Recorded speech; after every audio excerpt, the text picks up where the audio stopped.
Recibimos a Federico Irazábal, analista político, para justamente hacer una lectura un poco más profunda de este anuncio que se formaliza a las 11 de la mañana. ¿Cómo te va, Fede? ¿Todo bien? Buen día.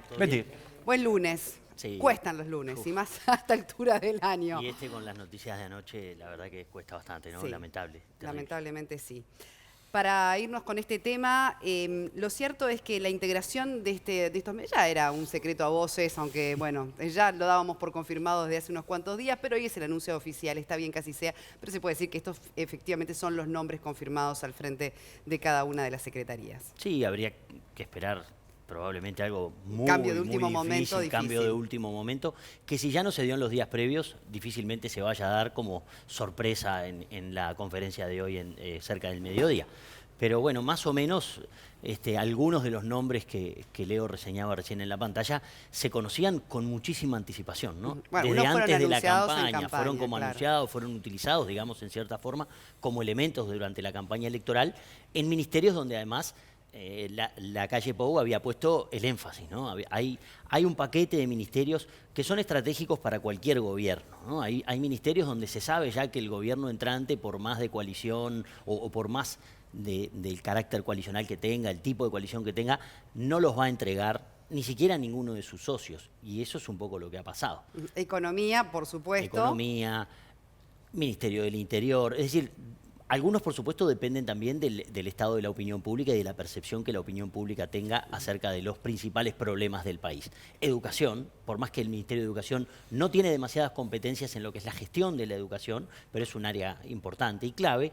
Y el otro ministerio también que termina siendo, digamos, bastante importante, por lo menos para el enfoque que le quería dar la calle a su campaña y a su futuro gobierno, es el de desarrollo social. Bien, ahora es interesante también diferenciar entre los que conforman la coalición, los que son más bien políticos, de aquellas figuras de confianza, ¿no? De un presidente. Contanos al respecto. La mayoría además asesores durante toda la campaña del presidente electo. ¿Qué pasa con esa diferencia entre aquellos que se negocian como nombres, como titulares, a las que son personas o figuras de confianza de un presidente? Bueno, los tres ministerios que mencionaba al principio fueron designados figuras de absoluta confianza del presidente, asesores clave en la materia durante la campaña. Me refiero a Pablo Bartol, a Pablo da Silveira y a Azucena Arbeleche.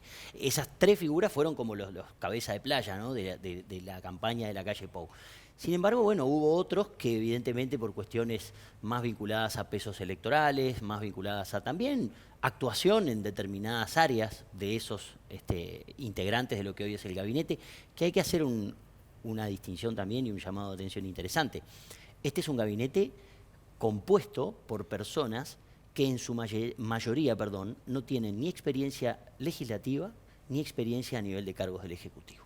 Es un gabinete técnicos. Muy técnico, de un perfil muy técnico. Por supuesto también un perfil de renovación impuesto por los 15 años de gobierno del Frente Amplio, en el que no hubo una distribución de ministerios o una presencia de figuras de la oposición en ministerios.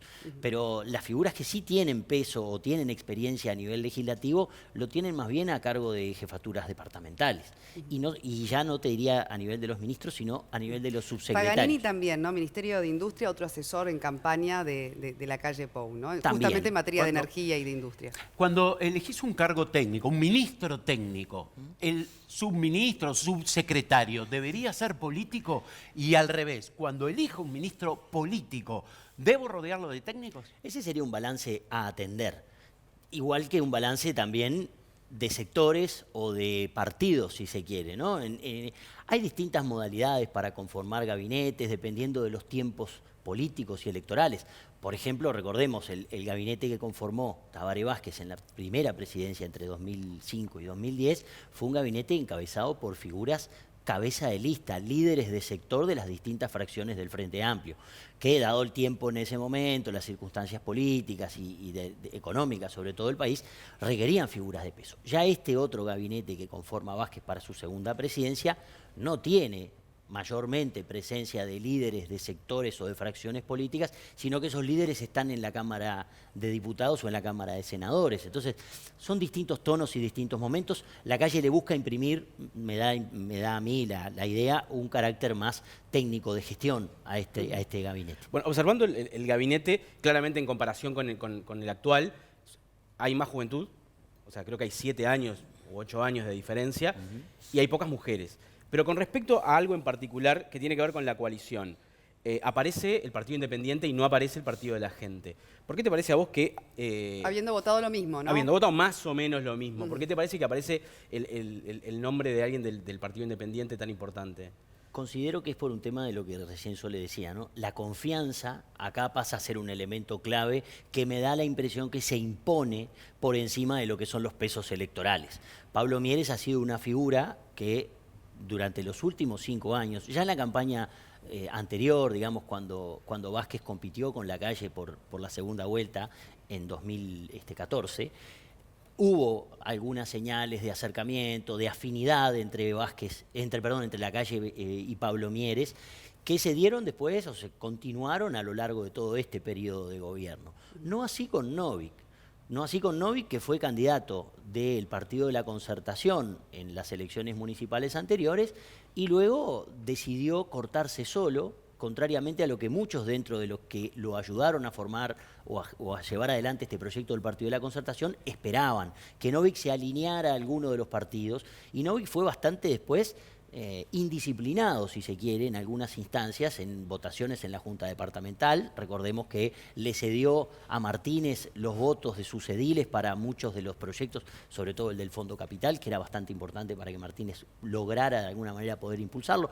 Por lo tanto, Novik no es visto con la misma confianza y Novik tampoco hoy aparece con el mismo liderazgo y el mismo poder sobre el único diputado que tiene que lo que puede llegar a tener el Partido Independiente como unidad, Y como estructura cohesión. también, ¿no? Del Estructura, partido. antecedentes, ¿no? Fede, con respecto ahora sí, vayamos a lo que ha sido la negociación con la coalición multicolor. A ver si podemos repasar en todo caso aquellos ministerios que no quedan en manos del Partido Nacional, que quedan en manos del Partido Colorado. Bueno, veíamos como ministro de Trabajo Mieres del Partido Independiente. Falta también Cabildo Abierto, que se queda con 2 ministerios, el de Vivienda, el de Salud Pública. ¿Fue con Cabildo Abierto la negociación más compleja que ha tenido Lacalle Pou en materia de coalición y ministerios? Pareciera que sí. Cabildo Abierto es el jugador inesperado de esta coalición. Cabildo Abierto es un competidor, digamos, un socio de la coalición que tiene muchas incertidumbres, tiene un peso además. Esto imagino que para Lacalle fue un factor inesperado y negativo, un peso muy similar al del Partido Colorado dentro de la coalición. Tienen la misma cantidad prácticamente de votos en el Parlamento y por lo tanto ejercen el mismo peso, si se quiere. Sin embargo, bueno, Cabildo Abierto logró tomar 2 ministerios, hubo mucha presión para que los líderes de los partidos integraran el gabinete, a lo que Manini se rehusó de entrada y bueno, finalmente me da la impresión de que senadora y esposa de Manini va al frente Irene de Vivienda, Moreira, sí. que al principio dijo que no. Ahí se ve que hubo una instancia de convencimiento. El problema para Cabildo Abierto es, bueno, ¿a quién pone? Es decir, Cabildo Abierto no tiene ese ejercicio, esa gimnasia de disciplina partidaria aprobada. Entonces decimos, bueno, ¿quiénes son los técnicos de Cabildo Abierto? ¿Quién puede ir al frente de un ministerio, nada menos? Bueno, probablemente alguno de los líderes más importantes. Bueno, y hablemos del caso de Daniel Salinas al frente del Ministerio de Salud, que arrancó ya con mucha polémica, denuncia de irregularidades, Manini Ríos que sale a decir se está cayendo bajo porque se está denunciando gente sin argumento. ¿Cuál es la Ahí situación hay algunos allí? temas, ¿no? Es decir, tenemos que distinguir entre lo que es una denuncia y lo que es una comisión de un delito probado. Hay denuncias, sí, entiendo, pero también debe ser una decisión difícil mover un ministro o sea, un ministro ya designado antes de que asuma, sin pruebas muy plenas. Hubo ahí una crisis que, bueno, Lacalle resolvió gestionarla de una manera, tal vez otros lo hubieran gestionado de otra. No quedan claras algunas situaciones, eso es cierto.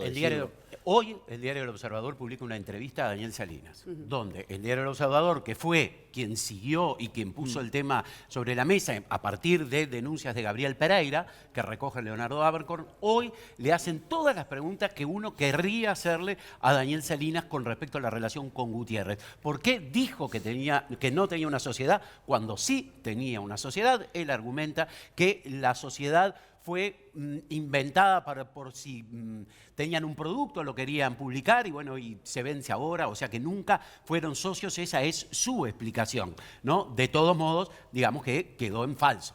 Sí, quedó quedó poco claro, quedó con un ida y vuelta, pero lo que pasa es que esto uno lo dice desde fuera, ¿no?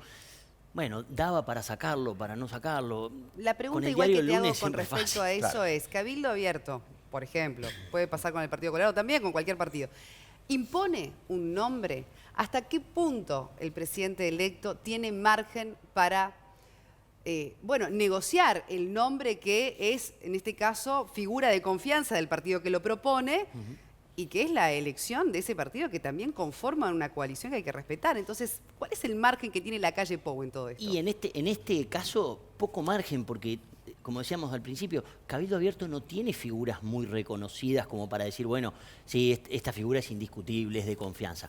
Tiene otra figura, a mí me gusta ir un poquito más abajo en el tema del gabinete también, y el coronel retirado Rivera Elgue va a ser el número 2 del Ministerio de Defensa Nacional, que es un ministerio también muy importante en materia presupuestal, en materia, además de lo que implica y lo que significa Cabildo Abierto y su relación con el sector, digamos, con la familia militar. Hay un representante de Cabildo Abierto en ese ministerio. Entonces, Javier García es el que está al frente. Javier García de la está al carta. frente, Javier García es el referente, digamos, en materia de defensa nacional del Partido Nacional y del gobierno, pero está secundado por otra figura. En ese caso, hoy, también me lo preguntaba recién, el equilibrio entre técnicos y políticos, ¿no? La calle siempre se guardó, salvo para un ministerio, una llave, ¿no? Y siempre se guardó una figura que de alguna manera le representaba su confianza o le era una garantía. Casi siempre además son de su propio sector. En ministerios clave, ¿no? Aun cuando son ministerios que le dio a otros sectores del Partido Nacional, como subsecretario pone a alguien de su propio sector. Caso del Ministerio de Transporte, por ejemplo, pone a Juan José Olaizola, que es un legislador que ha tenido una destacada actuación, es una de las personas que conoce muy bien el tema de puertos y el tema de infraestructura, pero es de su propio sector. Es decir, en otros lugares, en el Ministerio de Trabajo, está Mario Aristi, que también fue asesor en materia de trabajo de su equipo de campaña, pero luego hay un ministerio que es importante y que se lo entregó absolutamente a otro partido. Es el único ministerio en el cual el Partido Nacional no tiene un integrante, Bien. que es el Ministerio de Relaciones Exteriores, que está ocupado por 2 figuras del Partido Colorado. ¿Seguirá con la costumbre de hacer los consejos de ministros en el interior? Y habrá que verlo, ¿no? Habrá que ver. Porque digo, para los diferentes pueblos, departamentos, era un impacto sin duda y, Sí. y un acercamiento y un lugar para reclamarle a los ministros, ¿no?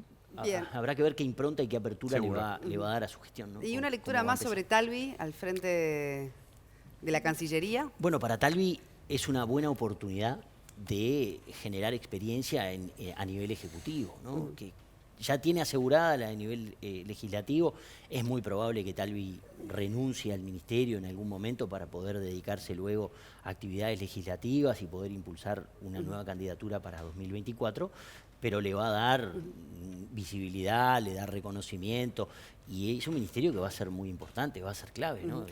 Y que Sartori no jugara ningún papel, me parece que vale la pena también una reflexión. Ese es otro de los llamados de atención, ¿no? Yo creo que es respuesta a lo que sucedió durante la campaña, ¿no? Sartori fue muy duro, atacó muy fuerte a la calle Pou de una manera poco limpia durante la campaña electoral, y en estas ocasiones, ¿no? Nunca mejor el refrán de aquel de la venganza es un plato que se sirve frío, ¿no?